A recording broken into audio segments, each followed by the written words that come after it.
Not long ago, I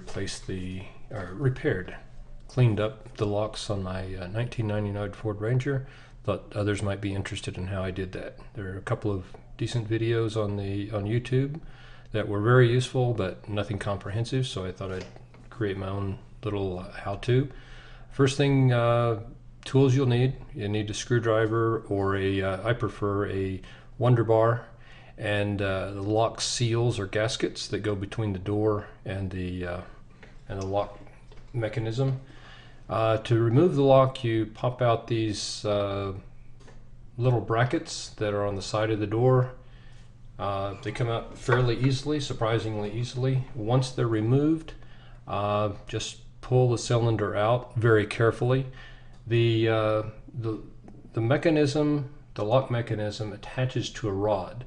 If you're able to get the mechanism out without losing the rod, dropping it down inside the door, you can avoid removing the inside panel. Well, I took a lot of precautions because I'm relatively lazy, didn't want to have to take the inside door panels off. So I made me a little string that I attached to the rod, tied a paintbrush to the end of the string, so that in the unfortunate event that I lost track of the rod and it fell down in the door, I could possibly retrieve it, but more importantly, try to keep it from falling in the first place. Once the cylinder is out, basically all that's required is cleaning. I was really surprised at how much crud had built up inside my lock mechanism.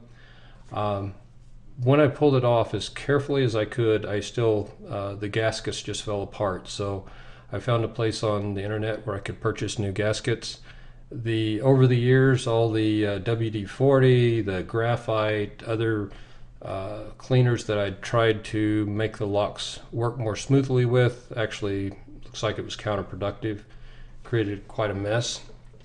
I disassembled the lock mechanism carefully, making sure that the right and left didn't get mixed up, the various piece parts. It cleaned up fairly nicely.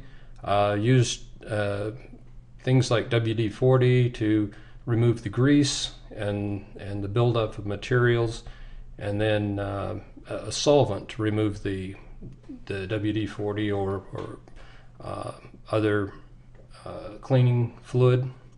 Very carefully replace the gasket onto the cleaned assembly.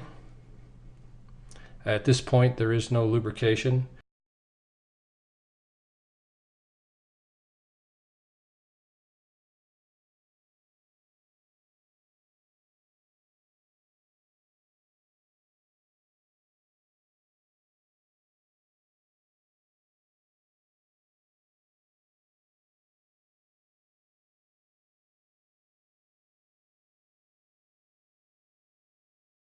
Very carefully reinstall the lock mechanism back onto the rod, holding onto the string to make sure that I didn't lose the rod. Once it's in place, I remove my string and paintbrush. Not mentioned previously, but when the position of the lock unlock on the door makes it easier or more difficult to get the lock mechanism in and out. And once the lock mechanism is in place, just slide the bracket back in. It goes in fairly easily, and that was pretty much all that was involved in cleaning and replacing cleaning the lock mechanisms. Once they were cleaned, they worked really well, as good as new. I did put some graphite back in, but not any sort of liquid lubricant, just dry graphite this time. They've been working flawlessly for a couple of months, so it seems like this is a good repair. Hope you enjoyed my video.